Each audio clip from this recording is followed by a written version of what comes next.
Over the years, we've seen many cars come and go. Some of these automobiles have withstood the test of time and are now considered classics. Is it styling that makes a car a classic, or is it the engineering innovations that determine worthiness in this select group? In the past decade, we have seen a dramatic increase in the collection of classic cars, coupled with a sharp rise of membership in many vintage car clubs. What kind of people are attracted to collecting what they consider to be a classic car? One of the largest automobile clubs is the Studebaker Drivers Club. Today, we will be joining the members of the club at one of their meets.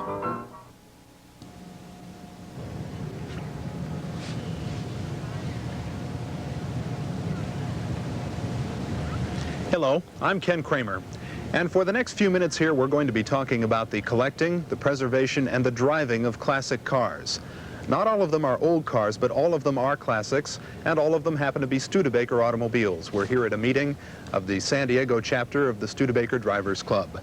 One of their membership has the Studebaker name. He is Marvin Studebaker, and Marvin, it is a delight to have you aboard for the program. Welcome, sir. Well, I'm honored indeed, and particularly to be here on a university campus, because the Studebaker family has long been interested in higher education, and Clement Studebaker, the man who for 50-some years was president of Studebaker Corporation, was a sponsor and supporter of a number of major educational projects. That Studebaker name is on all of these automobiles except this very first one that we're about to look at. It is your car, a 1909 car that you've had for a quarter of a century.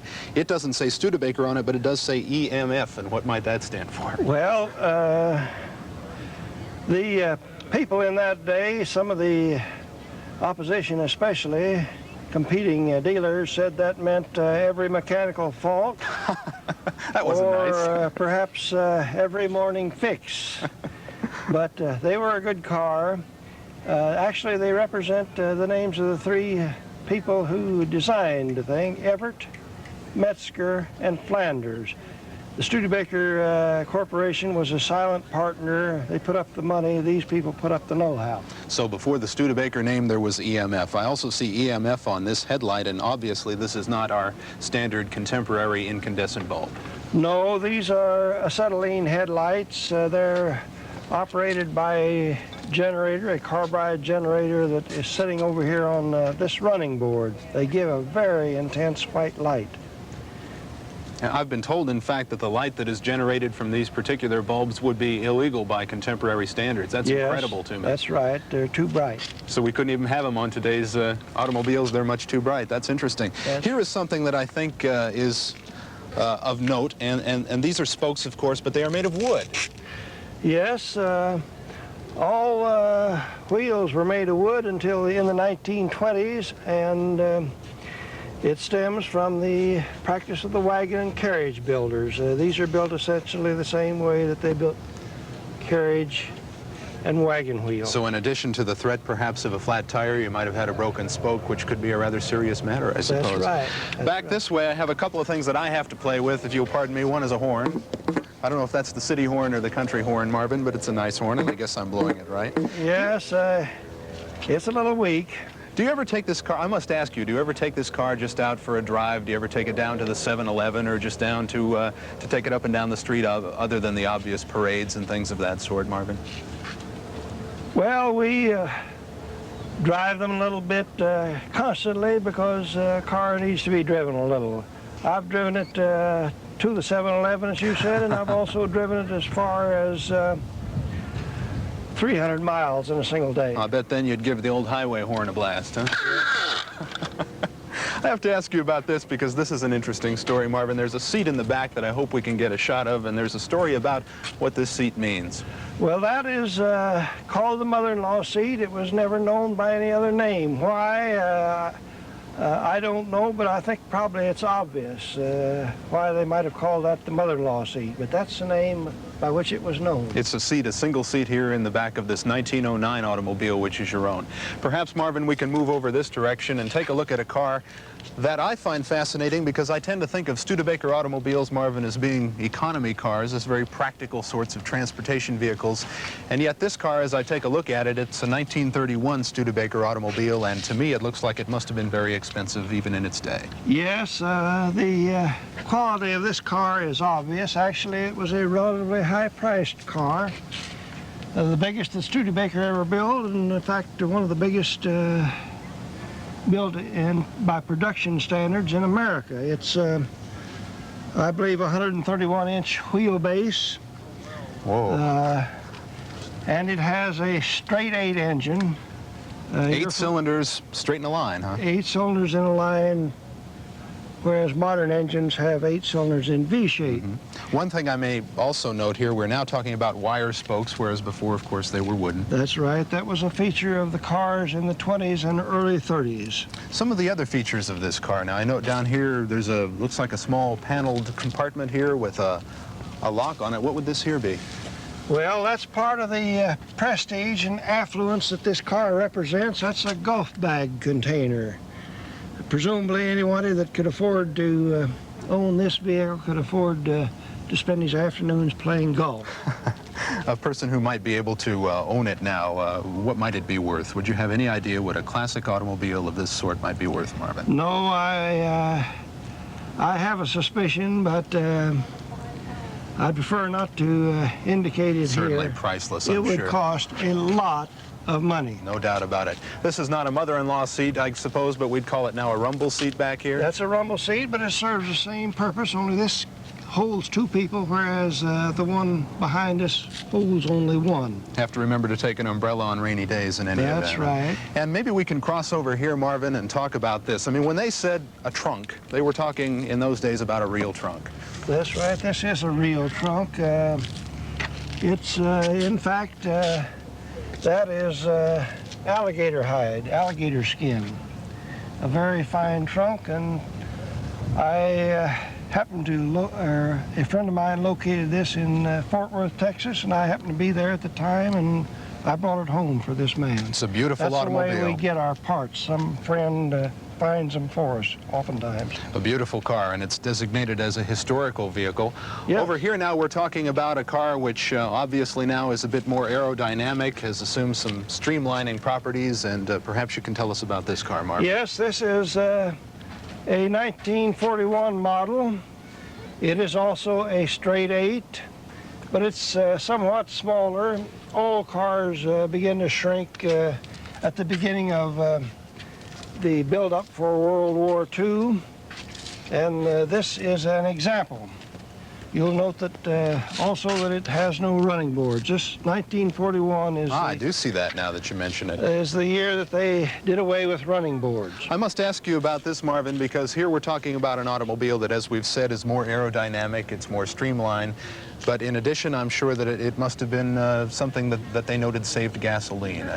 We're talking, first of all, about more straight-edged kinds of cars, and now one which flows more with the air currents, I suppose. Yes, they began to introduce aerodynamic principles, price of gas going up, the consumption of gas in these bigger engines required maximum streamlining. A 1941 Studebaker automobile. That's right. I must ask you about this because there's a certain kind of almost missionary zeal, Marvin, about people who own Studebakers. I mean, you'll find it among collectors of classic automobiles. They always say that their car is unique. But certainly Studebaker owners are people that I have noted have a real enthusiasm for their vehicles. Can you say why? Well, perhaps it's best illustrated by a story that the family tells, and it's a true story. It involves Paul Hoffman, the late Paul Hoffman, a very distinguished American who went to work for the Studebaker Corporation as a boy, selling automobiles in Los Angeles. And he was having such luck that John Studebaker, who was then president of Studebaker Corporation, called him to South Bend and asked him, what's the secret of your success? And in order to pass the word to other salesmen. And during the course of the conversation, Paul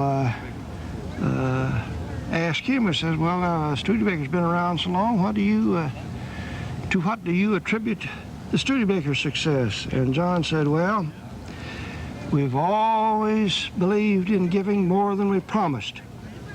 And of course that sounded good, and Paul remembered that. But the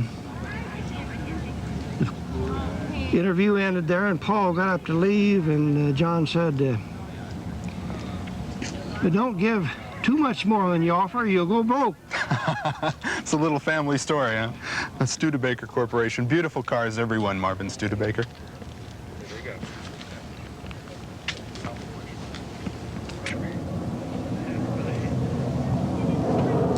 This is obviously a much more modern-looking automobile, Marvin. What sorts of changes were made in the Studebaker after the war? This is, what, a 1948 vehicle, I believe.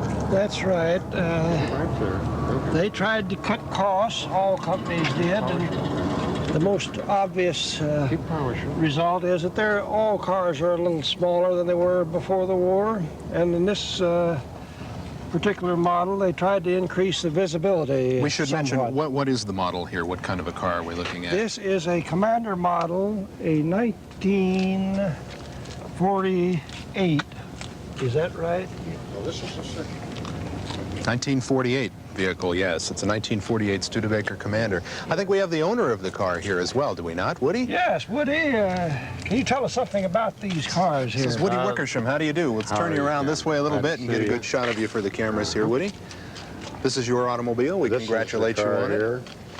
This is a 48, the two-door Commander 6, the middle car of the between the champion, of course, and the president.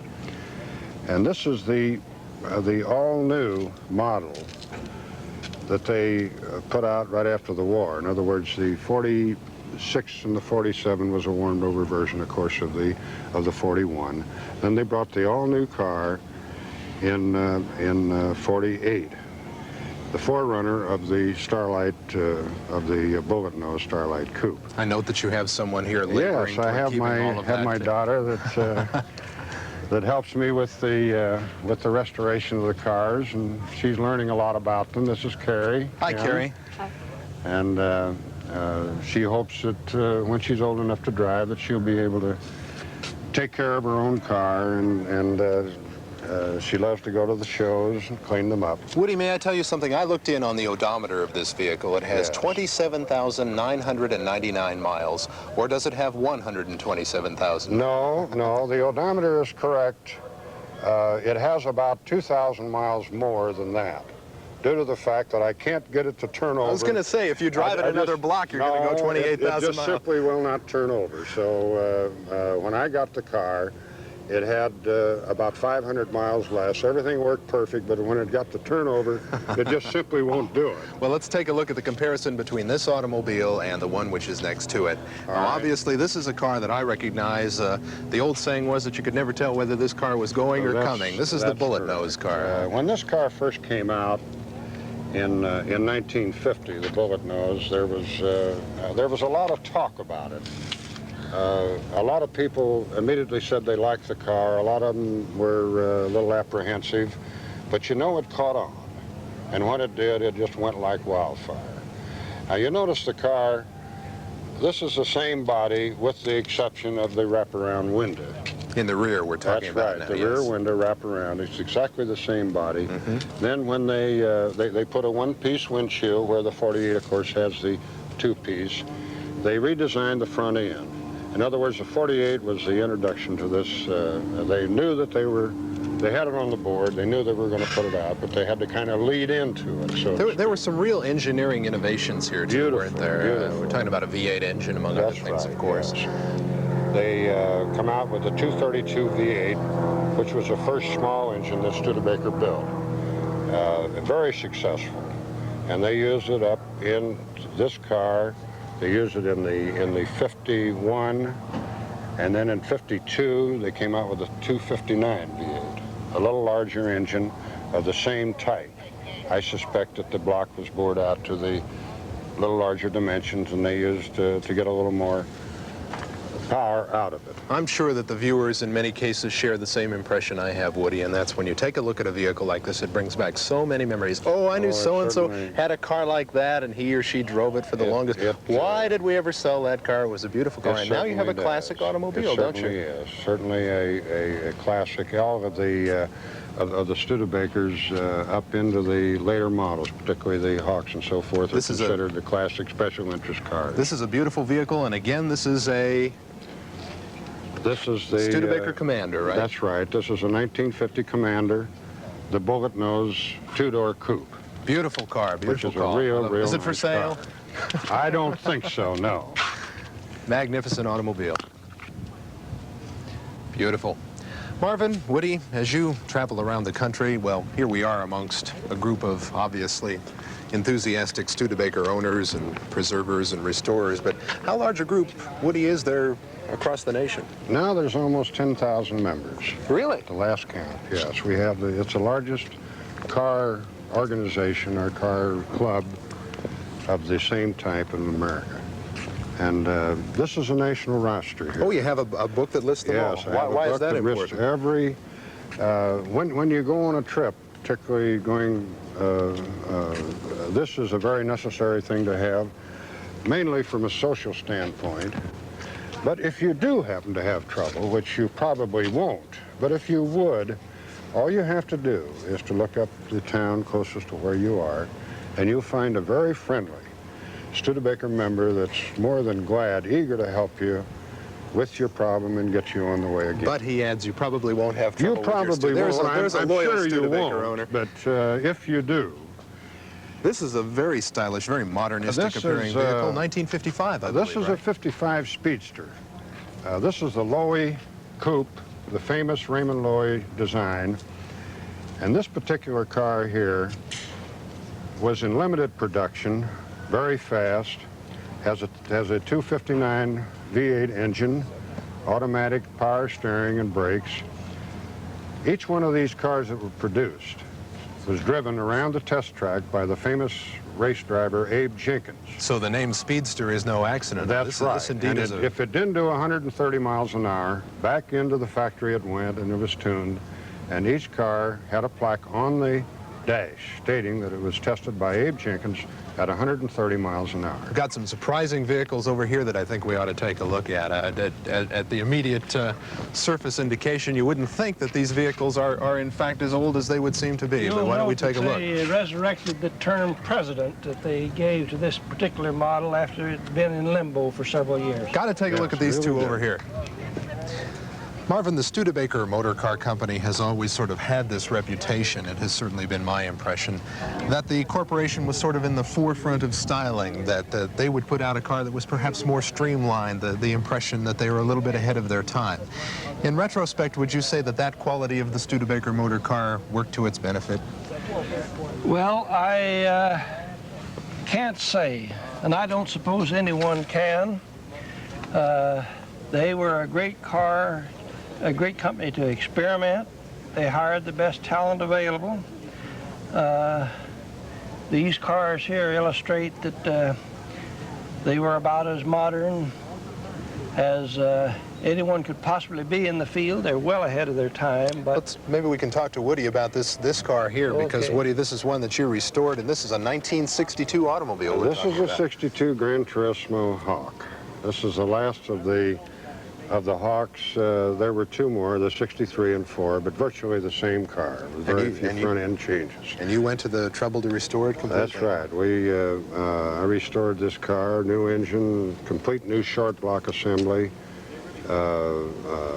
everything, the bodywork, the painting, and the car has been completely restored to just about its original condition when it was new. Well, now what's it been? Almost 15 years ago that this car went out of production. Is there difficulty in finding parts to restore it? No, we're very fortunate here in San Diego particularly that we have a very active member by the name of Lester Schmidt.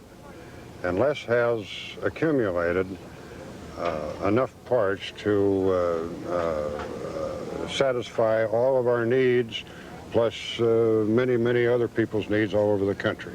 He does a fabulous job. We're very fortunate. Plus the fact that there are are a number of parts warehouses scattered all over the country, which have, we have no problem, I mean no problem, getting Studebaker parts, even pre-war parts. What a magnificent job you've done in restoring this automobile. To our right is a car that, when I first saw it, I couldn't believe that this is a 1963 automobile. This is a Studebaker Avanti, and this car is 14 years old. And again, That's right. here's a car that was way ahead of its time in design. Yeah, Did it sell? Did people like it? At the time, it probably was a little too far ahead, but it didn't take very long for it to catch up. Now the car is still in production, exactly the same car, but it has a Chevrolet drivetrain. It's called the Avanti 2. The sticker price, the base sticker price on the Avanti 2 is $15,000, where this one originally cost around $4,500 to $4,700. Now the Studebaker Avantis are very much in demand as collector's items, and the big auctions, the classic car auctions and so forth, a real nice Studebaker Avanti will go from $7,000 to $10,000. Being as old as they are, not even, maybe not quite up to a new car standard. But they're coming up all the time. This is an automobile that held an endurance record, did it not, for cross-country driving? This car here, the R1, this is an R2. The R1 held the stock car record for 10 years as a production car at 130 miles an hour. The R2 supercharged production car held the record at 161 miles an hour in Bonneville Salt Flats with a woman driving. So, I mean, we do have some very good women drivers. It not only speaks well of the endurance of the automobile, but of the women who are driving at 160 miles an hour, I should say. That's right. It's 160 miles an hour. You must be very proud of these vehicles. Yes, it's a very beautiful automobile, and it's a beautiful road car, particularly. I should say. 1962. I can't get over it.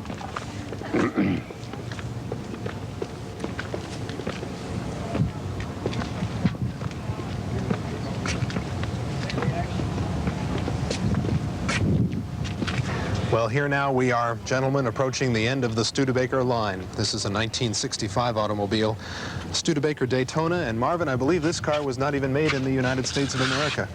No, that's right. This is a Canadian vehicle. Last 2 years of production, they went to Canada, hoping to cut costs, somehow escape the inevitable. They produced cars there 2 years, didn't substantially help themselves financially, and they threw in the sponge. This car was made in May of 1966 and is the last of the line.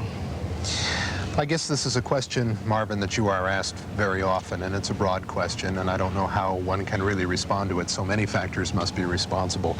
But what was it that finally brought about the end of the Studebaker motor car? Well, I've read a great deal besides what I know firsthand. I don't think there's any agreement, any substantial agreement as to what the cause was. Basically, however, they just could not compete with the major car manufacturers. We've had about 3,000 car companies that have found that they couldn't compete. Studebaker, it took them a little longer than the others. In fact, they competed for 115 years, but when the chips were down in 1966, they threw in their hand. Now, there's a common error in that connection. The Studebaker company did not go broke. It did not go out of business. It went out of the car manufacturing business. What does it do now? What kinds of things is Studebaker doing? If you pick up the stock market report this morning, you'll find the Studebaker company in there, the Studebaker Worthington Company. You'll find that it's alive and well. And if you get their reports, you'll find that they're making money. The thing is that everything made money except automobiles. And what they were doing, they were making it with one hand and losing it with the other. They says, we've had enough. Boy, but the The manufacture of automobiles is no more for Studebaker, and I know you must miss that, and certainly all the people who are a part of the Studebaker club here miss the fact, I'm sure, that Studebakers aren't made anymore. You believe in them, obviously. Yes, indeed. Yes, indeed. That's the reason I've got a half a dozen or so of them. Around in the garage here and there. But the thrill of collecting them and preserving them continues, and I think what we'll do is move over here right now. Perhaps we can step over this way and talk with Mr. Colin Fort. We're going to introduce Mr. Fort to you now. Mr. Fort is not only the president of the San Diego chapter of the Studebaker Car Drivers Club, but additionally he is the president of the national group. And maybe we can talk to you a little bit, first of all, about how active the San Diego group is considered nationwide. Colin? We have a very active local chapter with an excess of about 70 members, and we have monthly meetings, seminars. We also put on an annual car show, but I think the real fun activity are our tours to the mountains, where we have picnics, sightseeing, and just enjoying our Studebakers and watching the outsiders enjoy our cars too. So I might on any given day see a whole convoy of Studebakers coming up the road to Palomar Mountain and know that that might be you guys. For sure. Additionally, do you have trophies? Do you give away awards for the kinds of things we've been talking about here today, the maintenance of these automobiles and their preservation? Yes, it's competitive, and we have an annual show each year, and we award trophies for first, second, and third in each class. And there's a number of categories. Colin, we talked a little earlier about the feeling that the members of the Studebaker Drivers Club have for one another. Are you apt, if you're in Detroit or in DeKalb or in Houston or Philadelphia, to stop in and see somebody who might have a particular vehicle listed there that you would enjoy knowing more about? I myself do that all the time. It's quite a bit of fun. I feel the nation's a little bit smaller because of that. And people come to you too? They may knock at your door and say, you know, I want to see your car? All hours of the day and night. Is that right? Yeah. Is that right? That must be kind of fun. What kind of cars do you show them? What kind do you personally have? Well, I have a 63 Avanti, and I also have a 55 Studebaker President sedan that I drive. We have talked here in the final moments, and I don't know whether this is an appropriate kind of benediction here, about perhaps what we are lost in not having Studebakers anymore. Can you quantify something like that? What is it that you feel for this car that you preserve and protect? Well, it was a unique car, unique design, and it's something, part of our history and American heritage that I think we ought to preserve. As a matter of fact, we have a very large national organization in excess of 8,200 members, and I think our purpose is to preserve the car and the parts so that future generations can enjoy them. As a matter of fact, we have a large international contingency, including some members behind the Iron Curtain. Who are collecting Studebakers. Correct, correct. Gee, I sort of speculate that perhaps all the members of the Studebaker group that are here are kind of engaging in a bit of nostalgia, which is the current thing, but we delight in sharing that nostalgia. We've enjoyed it immensely. Well, thank you. Colin, for having thank us. you very much. Marvin, Woody, our thanks to all of you. This has been a most enjoyable day as we've learned about classic car collecting and preserving, and in specific, all about the Studebaker motor car. Thanks for being with us.